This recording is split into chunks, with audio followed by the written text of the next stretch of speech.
I am Laura Marsh, also known as DJ Laura Lush, and this is Ninth Wave Sound, and she is a feminist sound system. Laura Marsh first started DJing at age 19, but when she moved to Auckland, she realised the DJ scene was a man's world.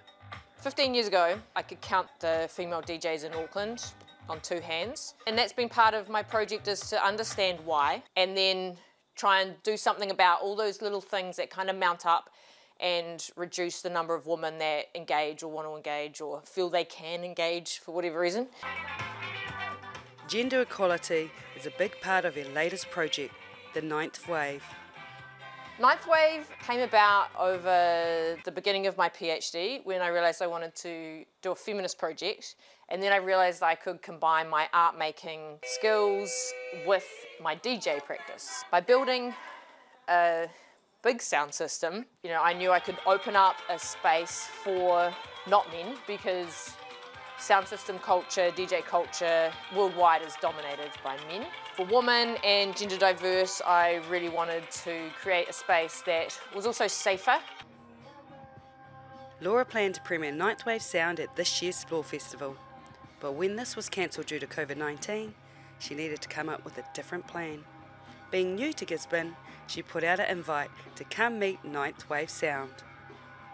There's the practical elements of finding a space to run a big sound system. So that means finding a space and then finding the people who will want to come, and maybe also are open to the event taking place in a slightly different way, because the project is about feeling music, feeling sound, enjoying it.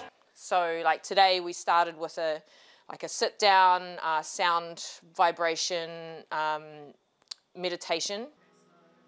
Amy Bassett met Laura during a yoga workshop. They bonded over a shared passion to help people using sound vibrations. So Laura invited me today to come and lead some mantra meditation, which is just taking people through a little bit of a chant and vibrating the body with sound, moving the body, and we also did a chakra meditation, so it's just running the breath. It's a style of breath work where we run the breath to energy points in the body and then just notice what that feels like. So it's tuning into and getting a good feeling for the inner world.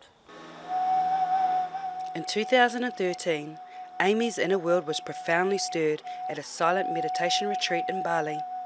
It was 10 days of no talking and 100 hours of meditation, and took her straight back to her younger self.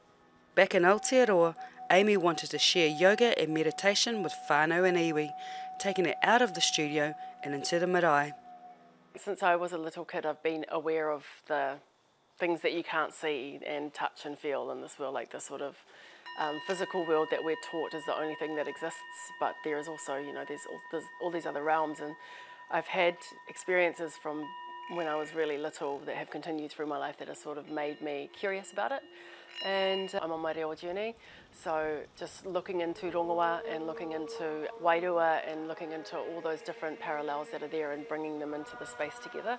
So just speaking it and calling it out in reo, te ao Māori and the yoga tradition, that there are so many parallels. It's all the same stuff, it just has different names. So I'm just like learning all of that and speaking it when I'm teaching.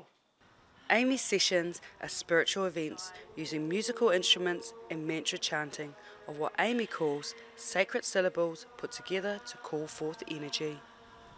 We are, each and every single one of us, divined to be here. We each have a spiritual purpose, and we each have a place within us that is, regardless of your circumstances, there is a place within you that's untouchable, and there's nothing that affects it. It's always there, it's always calm, it's always present, it's always aware. A place where no sorrow can enter, and we each innately have it.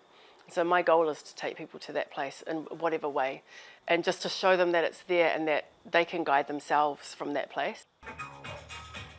Laura and Amy see meditation and dancing as complementary experiences, especially in a woman-only environment.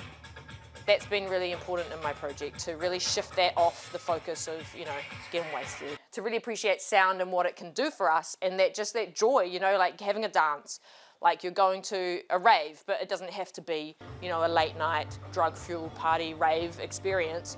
It can be just a few people in a space in the day, like really enjoying sound and music and all sorts of genres.